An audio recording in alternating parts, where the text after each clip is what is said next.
we're back with another episode of The Horror Guys. Yay! I'm Brian. And I'm Kevin. We got movies in short. We got movies in short, singular. It was a busy week. It was. We got 5 movies for you, though. We do. In one short. Can you make it as a song? 5 movies in one short.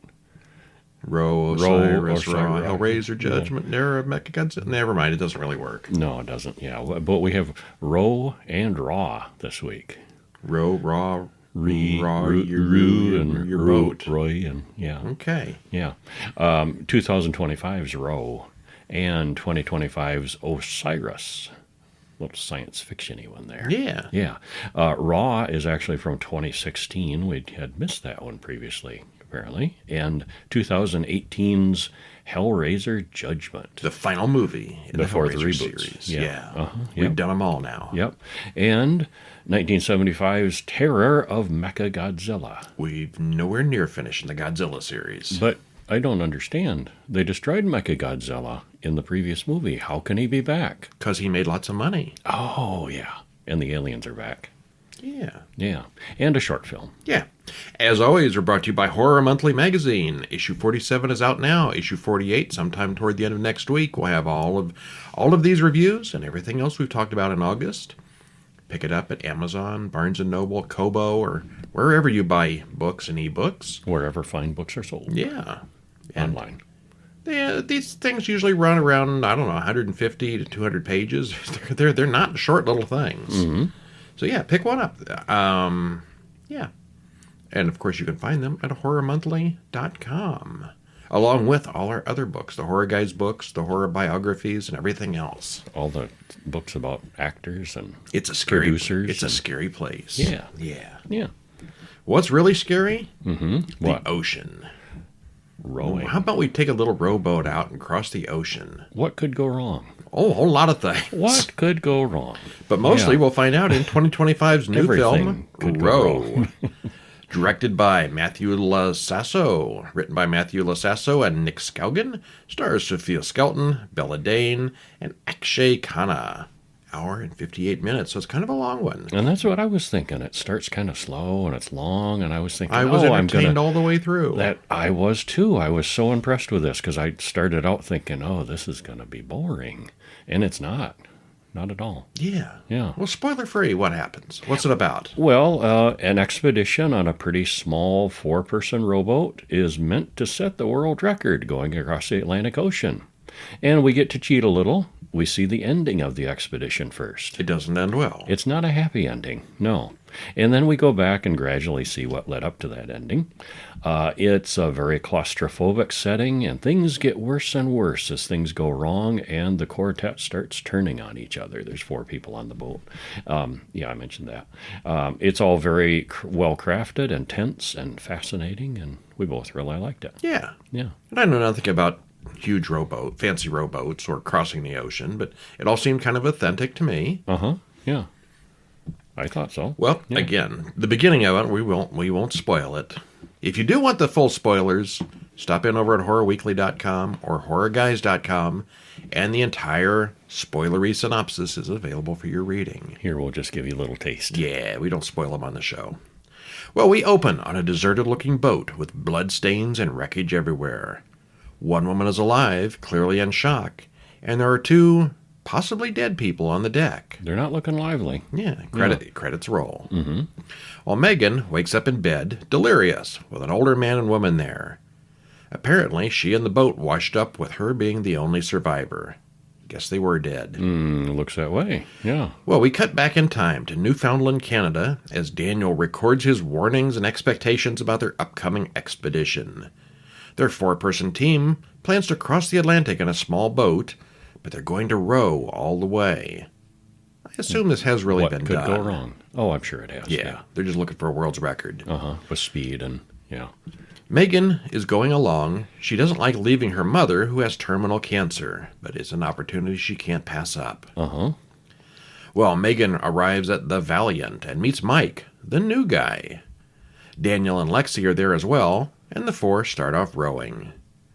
We cut back and forth between Megan in her recovery bed and the early stages of the row.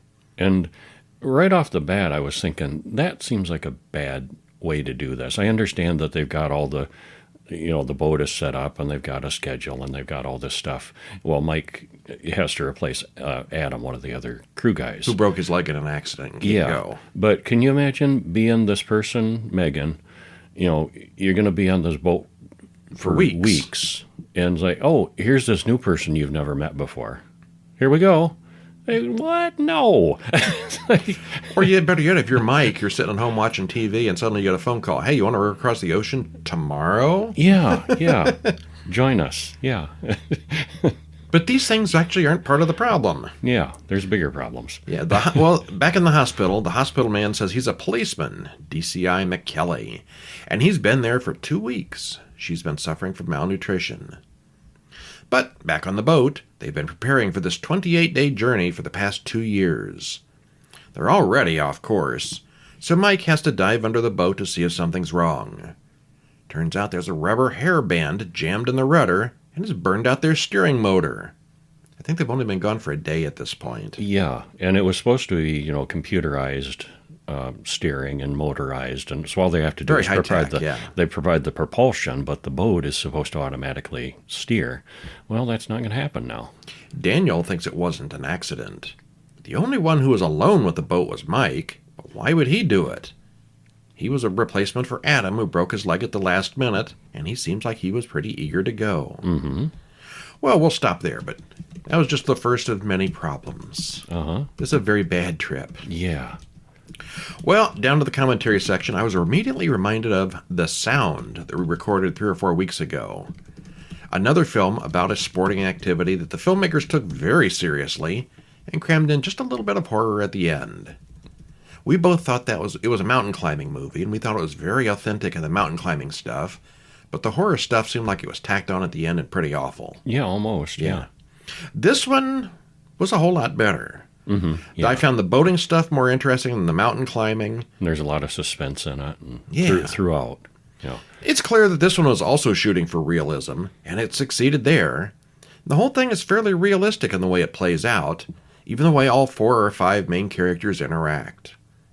The 4 main actors all do well, and by switching between the boat and the hospital, it doesn't get too monotonous, which it probably would if we spent all our time on the boat. Yeah, I thought that was really skillfully directed and written, the way it hops back and forth. Yeah.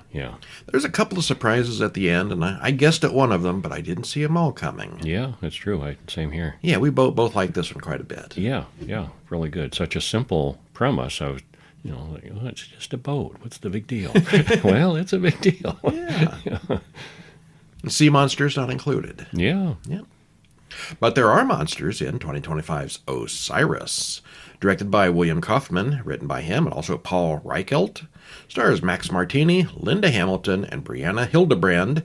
Hour and 48 minutes, and there is a trailer in the show notes. Spoiler-free. It's got shades of Predator. A group of soldiers is abducted from battle to wake up fully armed and being hunted down by armed aliens in some kind of a large facility. But the guys fight back, find a couple of allies, and find out a whole lot more about where they are and what's going on. Ironically, the gunfighting action, which should be the best part, drags on a bit here and there. We both thought a trimming of 15 minutes or so would tighten things up. But it was really good in every way, except for the pacing. Yeah, that's the only complaint I have about it, I think. There was a lot of shooting and combat, and I think that was the least interesting part. Yeah, it goes on. And it wasn't supposed to be. It goes on too long, yeah. Well, and I have a note, too. I had to kind of keep looking the other way. A lot of times they've got heavy artillery weapons that they're holding. You're going to complain about unlimited ammo, aren't you? No, because that was actually not too bad. No, it's like, you're in a hallway and you've got a, assault rifle or whatever. They had multiple varieties of heavy artillery shooting many, many bullets. Bang, bang, bang, bang, bang, bang. And there's somebody standing out in the hallway and you're missing them. Now imagine there's 6 guys shooting. And they're all missing. But they're the bad guys. Bad guys never can shoot straight. Yeah, but that was my other complaint. Alien bad guys with computerized machines and computerized weapons, and they miss every time. Out in the open. Uh-huh. Yeah, out in the open and missing. And these are professional military guys. They wouldn't miss that much. And the aliens wouldn't miss that much. No. Yeah. Other than that, though, I liked the character development, the effects, the story. It's a good movie. The effects were good. It looked good. Yeah. Yeah. Well, give us a taste. How's it start? Okay. Well, we watch a space probe as the credits roll. This is one of Voyager, one of Earth's. And we eventually pass Saturn on the way out of the solar system. We pass the various planets and gives dates when these things happened. And then the space probe is captured by a bigger ship. Okay, and way down somewhere like in a 2-line thing in the middle of the movie, they explain what happened. Mm-hmm. Voyager was captured by this spaceship, and the spaceship read the Osiris disk, which is that gold record that we've all seen before. It tells where Earth is. Where Earth is, so, yeah. Okay. Yeah. That's where the name comes from. Uh-huh. Well, we cut to us. Oh, go ahead. Oh, yeah. There's a squad of soldiers on the ground, and they shoot a bunch of enemies and announce that the war zone is all clear. Whoops, nope, it's not. They get ambushed on the street, and one of them gets shot.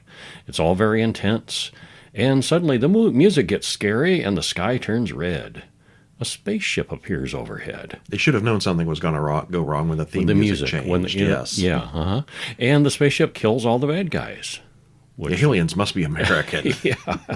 And then it shoots a white beam, and all the American soldiers are abducted, probed, and examined. And then, later, 6 of them wake up in slime, some kind of suspended animation process. And they know things about the process that they shouldn't, and they can read a strange language on nameplates. All their ammunition has been reloaded and resupplied. Kelly and Rhodey put together what happened to them, but none of them really remember very much. They each remember different things. They seem to have gained new skills, but they're not all the same. Yeah, and they don't remember exactly what happened. Well, they start exploring the many tunnels of wherever they are. It's a big old industrial-looking facility. Reyes crawls out through a small opening and gets into another passage. They hear screams and go check it out, and they find men butchered and hanging from the ceiling. Then they find a woman hanging as well who's still alive. She only speaks Russian, but one of the other guys especially suddenly realizes he's fluent in Russian too. I didn't know you could speak Russian. I don't. Yeah.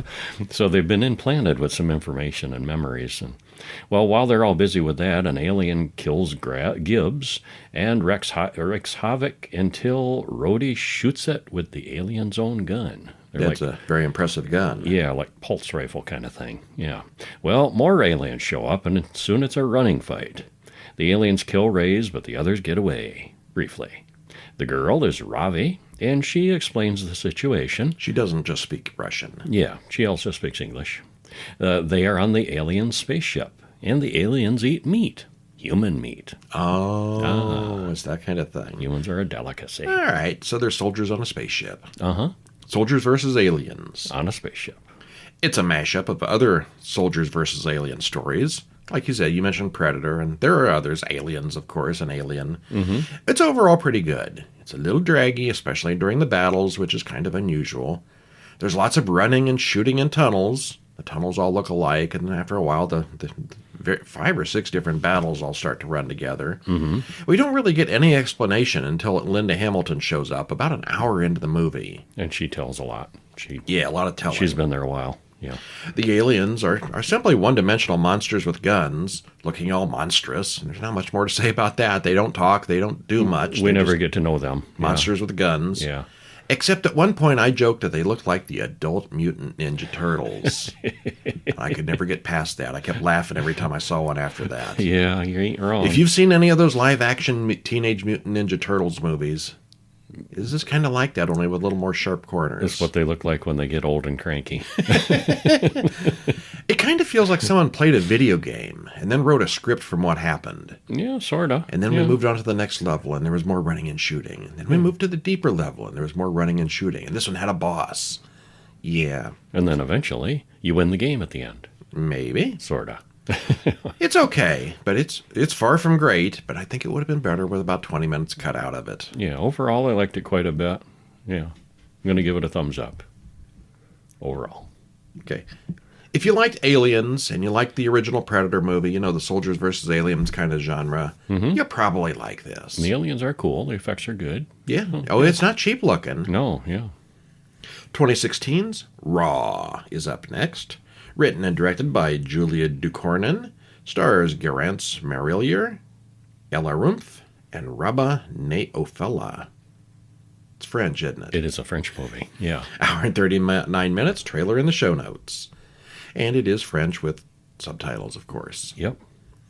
This is a little bit of a slow start as the characters are set up, and we all endure an excessive amount of hazing. But once things get going, they get going pretty well. And it's a pretty fine movie with lots of gore and ick moments. You gotta like the ick moments. Yeah, we both liked it. I think you liked it more than me. Yeah, probably. But I love a good cannibal. I thought it was quite good. All right. Yeah. A car drives down a deserted street and then nearly crashes to avoid hitting someone in the road. Credits roll. And for about the next half of the movie, I was like, what has that got to do with anything? And then we find but out. we find out. Uh-huh. Justine is in the cafeteria, and she's clearly a vegetarian. She almost gets a meatball in her dinner, and her mother reacts strongly. They soon drop her off at school and leave her there. She's supposed to be met by her sister, but her sister doesn't really care. She didn't show up. Uh-huh. The first night in the dorm, her room gets invaded by her roommate, Adrian. And then a bunch of men in masks are there. It's hazing time. It's that kind of school. Mm-hmm. Dozens and dozens of new students are trotted downstairs by the screaming maniacs and made to crawl on their hands and knees, but it all ends up at a big party, so that's okay. See, and now this hazing I was okay with. I mean, I could understand, it's the first hazing, the first, give the newbies a hard time and okay. But then it goes on. It goes on, and it keeps going on. For weeks. Yeah, the hazing is just excessive and annoying and tiresome. Yeah. I don't know if there's any real schools where it goes on this much or it's this intense, but I sure wouldn't stay. Yeah, that was too much. It's quite a big dance party, and Justine would just as soon not be there. She's grown up very sheltered, and this kind of thing is all new to her. She finally runs into her older sister from home, Alexia. Alex takes her to the pictures of old sororities, and they see that their mother went to school here too. And their dad. Yeah. Uh-huh. They're all veterinarians. It's a veterinarian school. Yeah. Uh-huh. The next day, we see the students intubate a horse, because it's a veterinarian school. Yeah. Yep. The whole crowd gets blood dumped on them afterwards, and it's pledge week, and they're all pledges. They all make everyone eat rabbit kidneys. Yum. But Justine insists that she's a vegetarian. Peer pressure wins, and she eats it and vomits it right back up. That night in bed, Justine notices that she has a weird itchy rash. She goes to see the nurse, who asks all kinds of sexual questions. Could it be an STD? No, it's rabbit kidney. Eventually, allergy to meat. She says it's probably some kind of food poisoning. She hasn't felt right since the rabbit kidney. Well, then Justine steals a burger patty from the cafeteria. She just puts it in the pocket of her lab coat. This is like a Salisbury steak one that's all runny it's all and gravy covered. Yeah, it's really gross. But it's almost like a compulsion, the way she does it. And she doesn't even know why she did it. You don't know why, yeah. Adrian thinks that's kind of weird, and so does she. He takes her out for some bread and shawarma. She's a meat eater now, and she's really eager to make up for lost time. And I don't know if we've mentioned Adrian is her roommate. Who's a guy, but he's gay, so that's okay. Oh, yeah, we did mention that, yeah. I think French people are a little more lenient about those things, or it's made up for the movie. I don't know, yeah. Yeah, I don't know how much French college life is like this movie. It just seems like a terrible place to be. Yeah, it did, yeah. And initially she's in bed and he comes in and she's like, and he's like, I'm your roommate. But you're a guy. It's okay, I'm gay. It doesn't matter, he says. It's okay with the school. It's okay with her. All right. Okay. Well, let's see. French universities are weird. That's the main thing I learned from this film. This one is, yeah. As you said, the whole hazing thing is and always has been ridiculous, but they take it to extremes here. Yeah, I thought it was overdone. Well, the first hour is very slow getting to the point, especially with all that hazing nonsense. I guess probably they had to do something to make it stressful for her. Yeah. But once it gets going, it really amps up that ick factor pretty quickly. Yes, there's much of And eating of people. There is cannibalism. Yeah, there is. Uh-huh. It's pretty awesome, I thought. Yeah, very good. Yeah. Not as, Yeah, I know. I wouldn't go as far as awesome, but good. It's very, very French. Mm-hmm. Yeah. Yeah.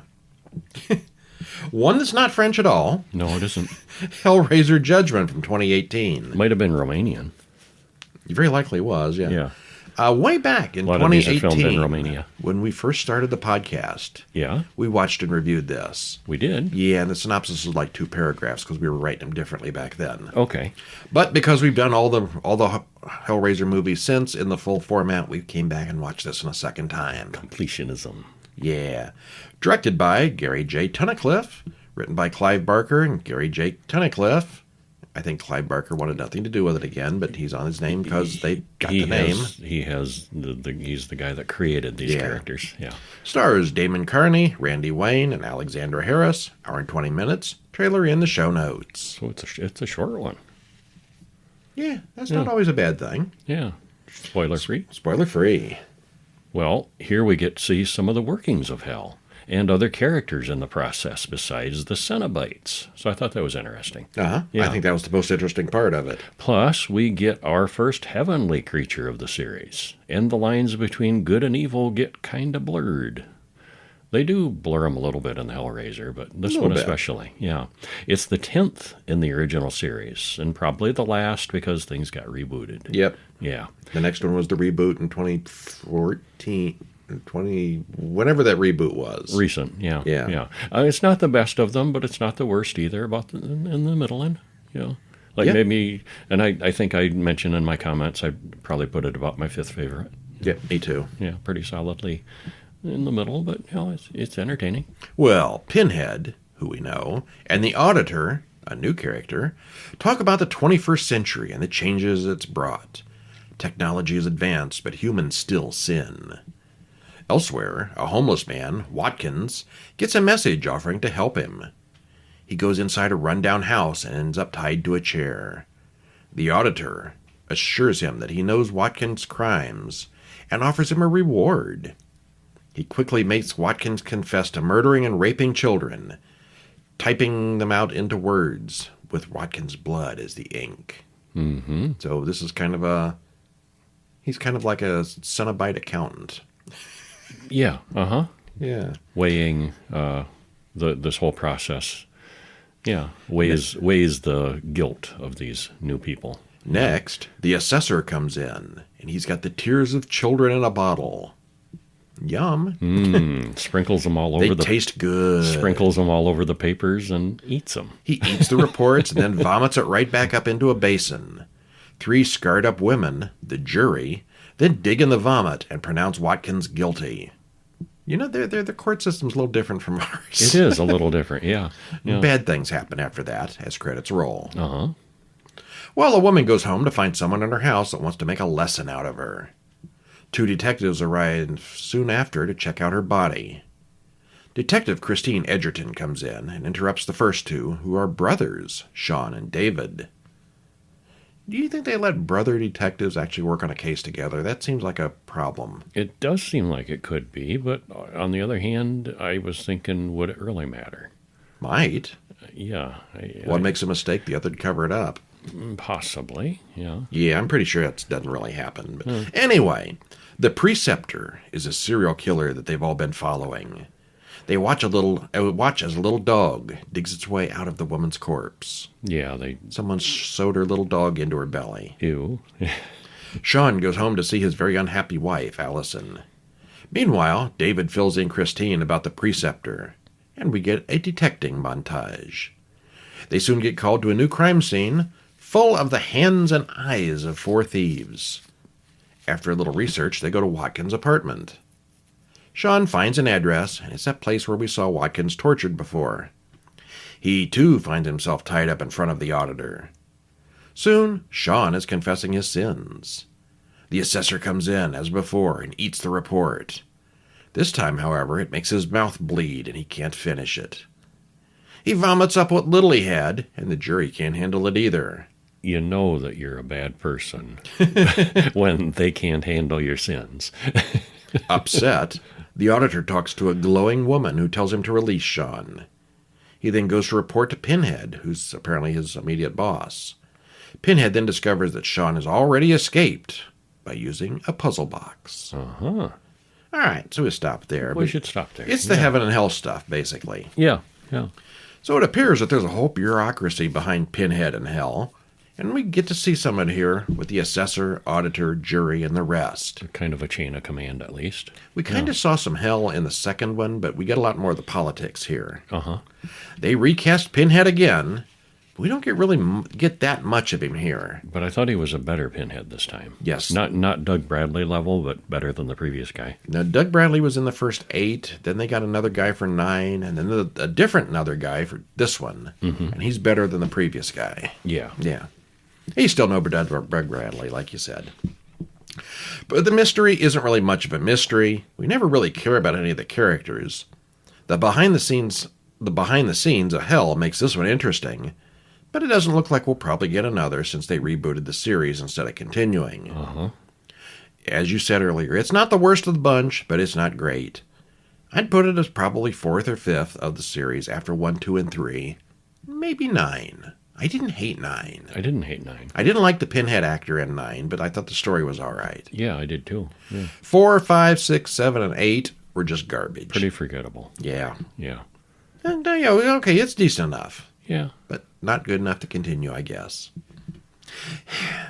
So it goes. Yeah. Terror of Mechagodzilla, 1975. Directed by Ishiro Honda and Jun Fukuda. Written by Yukiko Takamaya. Stars Katsuhiko Sasaki, Tomoko Ai, and Akihiko Hirata. You might guess it's Japanese. Uh-huh. Hour and 19 minutes. Trailer in the show notes. Well, Mechagodzilla was destroyed in the last movie, but those pesky aliens that built it are back. They found the pieces and rebuilt it even stronger and better. With another big critter in the mix this time, too, will Godzilla be able to save the day? Will humanity give the aliens the boot once again? You can probably guess how things come out in the end. It's more the same as before. Not quite as well put together as some of the previous ones, but still pretty good. And another awesome poster. They do have the busy posters, don't they? Yeah, I like There's a lot going on there. Uh-huh, yeah. Well, how's it begin? Well, we open on some scenes from the previous film, reminding us what Mechagodzilla is as credits roll. Basically, he's a giant robot. He's a robot Godzilla, in the shape of Godzilla, who they programmed to fight him in the previous one, and he's back. We also get a reminder of how bloody the previous film was. That was the first film to actually show Godzilla bleed, and yeah, he's pretty juicy. Yeah, he was, yeah. Believe it or not, the kids insisted on the blood. We want to see blood. So they put blood in. So they allowed it, yeah. Well, we cut to a submarine, diving deep to find the wreckage of Mechagodzilla. Meanwhile, a strange woman sits on the beach and can see what's happening with the sub in her mind's eye. Well, the sub can't find it. The wreckage is gone. They do, however, run into some kind of giant creature down there that destroys the sub. Oops. Could have gone better, yeah. At Interpol, the experts discuss the loss of the sub. There are photos of flying saucers that may have been involved. Akira is a marine biologist who's been brought in to help. Could the sub have been wrecked by a dinosaur? It could be. It could be. I mean, considering that this is a world where kaijus are real, yeah, that's entirely possible. Dinosaurs aren't that far off. Yeah. The alien leaders, also from the previous film, talk about how stupid humans are. They talk about recruiting Dr. Mafune. Mafune? A disgruntled and disgraced human, to assist their plan. They know they can use him. He was a promising scientist until he claimed he could control Titanosaurus, a type of dinosaur that no one even believed in existed, and he's been an outcast ever since. You know, I've got a machine here that can control Bigfoot. You can't prove that I'm wrong either. Aliens are going to come and find you. Ooh. Yeah. Hear that, people? I can control Bigfoot. Uh-huh. I'm not going to read the rest because it's got too many complicated names. And I will embarrass myself. Akira and his friend Wakayama. You can't say Wakayama? Wakayama. There. Go to find Dr. Mafune, who lives in a haunted house that the locals avoid. Mifune's daughter, Katsura, comes to the door, and she says the old doctor died 5 years ago. Nuh-uh. She's the one we saw on the beach earlier. She says she doesn't know anything, and the two men don't believe her. Yeah, she's a big old liar. We cut to Dr. Mifune and the alien leader's bearded second-in-command, Suda. And he's got quite the beard, doesn't he? It is a magnificent beard, yeah. Drinking a toast to the Titanosaurus control device being finished. They all go down to the secret alien lab beneath the ground, and where they see Godzilla is there being rebuilt and repaired. Mechagodzilla. Yeah. Yeah. Uh-huh. Supreme Leader Mughal wants to see Mifune's dinosaur control device on the big robot. If you can control one dinosaur, you ought to be able to control a giant dinosaur robot-looking thing. These aliens want to control all the things. Well, Akira goes back to Katsura and talks about her father's work. He says they're preparing another sub, and she warns him not to be on it. Later, Suda reminds her who saved her life a few years back, and then we get a flashback showing what happened.